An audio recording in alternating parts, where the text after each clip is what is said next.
So now that our butter is melting, we're going to go ahead and put our garlic in right over the top of that. And while we're doing that, we're going to prepare our herbs. Going to take our thyme and mince it.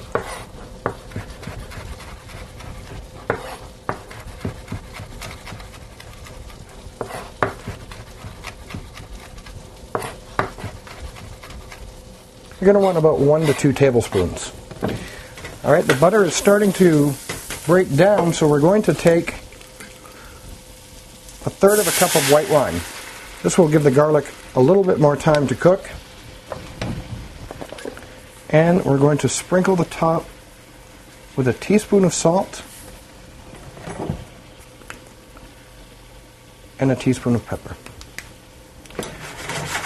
Now, as the wine is cooking out, we're going to come back and add our thyme.